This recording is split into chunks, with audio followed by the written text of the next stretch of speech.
If you're like any other business owner who's received a Paycheck Protection Program loan, the first big question is how to spend the proceeds in such a way to get the most, if not all, of the loan forgiven when the time is up.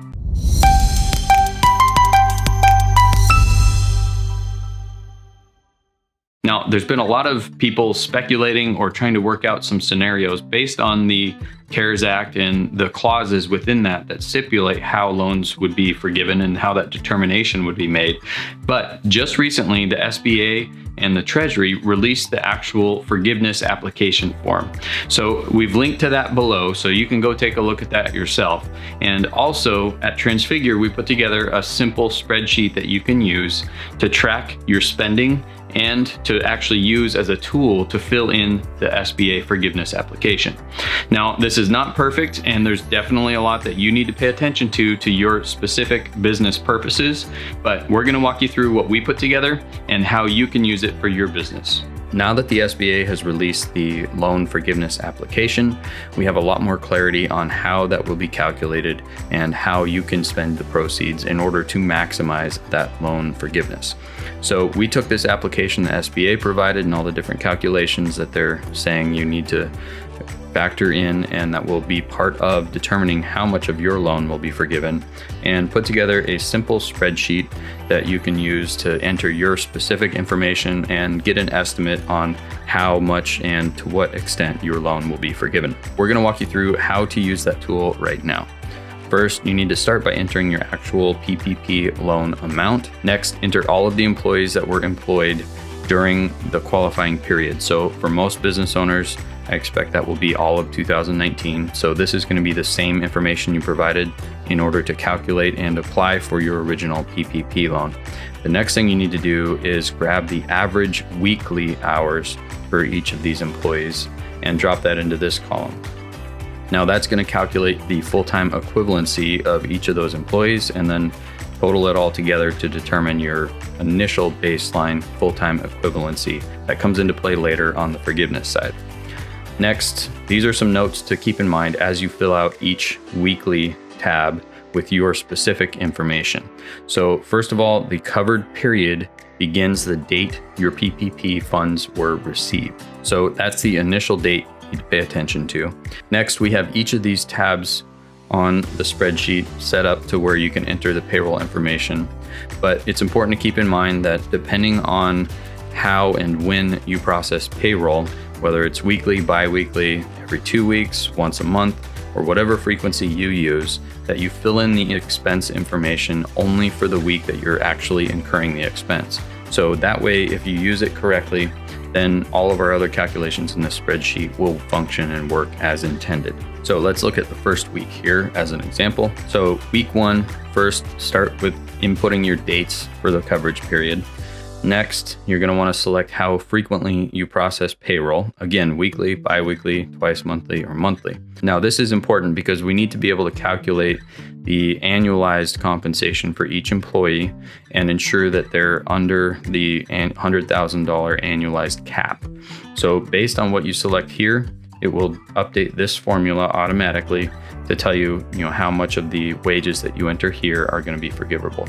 Now, the next big nuance with this, the way the SBA form is set up, they want to see 2 different tables. So this section is reflective of table 1 in the Paycheck Protection Program loan forgiveness application worksheet right here. And this is the Schedule A worksheet.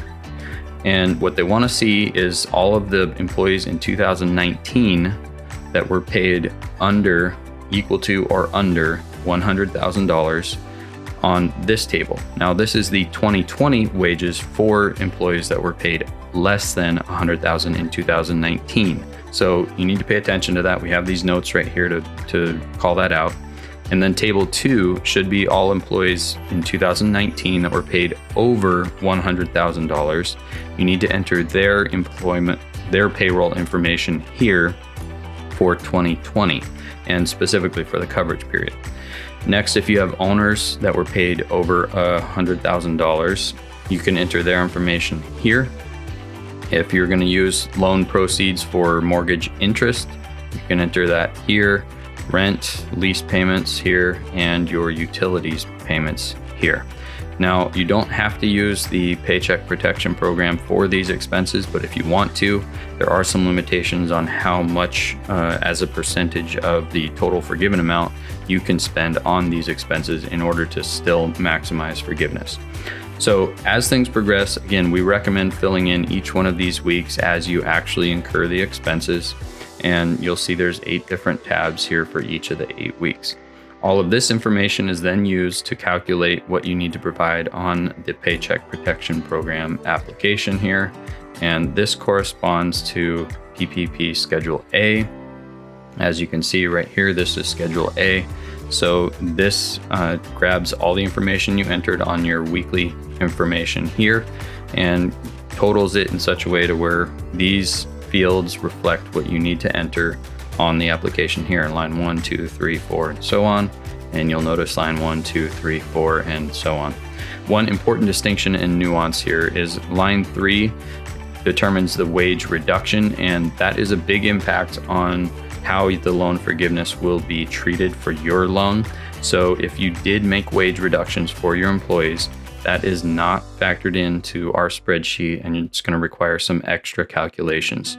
Again, you can have your accountant or bookkeeper start with this. If you don't have someone that can help you through that process and these calculations, feel free to reach out. We can still do a free consultation and maybe point you in the right direction. Otherwise, if you want help actually performing the calculations, that would be something we can help with for a small fee. After you enter all of this information though, you're going to enter each of these line items totals in this worksheet on your actual forgiveness application. And then the next tab is the final calculations at the top of the Paycheck Protection Program application right here. You'll see these also correspond to line 1, 2, 3, 4, and all the way through the list. These are each of the line items that are on the application form, and this is the information you can grab to enter on your application.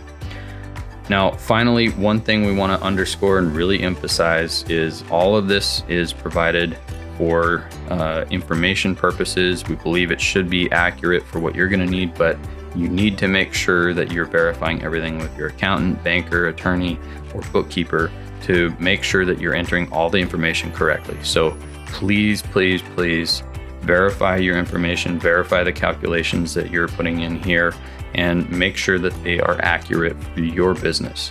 Now, if you have any questions about the tool, feel free to reach out. If we can help, great. If not, we might be able to point you in the right direction or give you a little more clarity on who to talk to. So I hope you found that helpful. If you did, please like, subscribe, and drop a comment below and let us know. Now, to grab that spreadsheet that we put together to complete the Paycheck Protection Program loan forgiveness application, click the link below and we'll get that over to you right away. I wish you and your business all the best during this challenging time, and I hope you come out stronger on the other side. See you in the next video.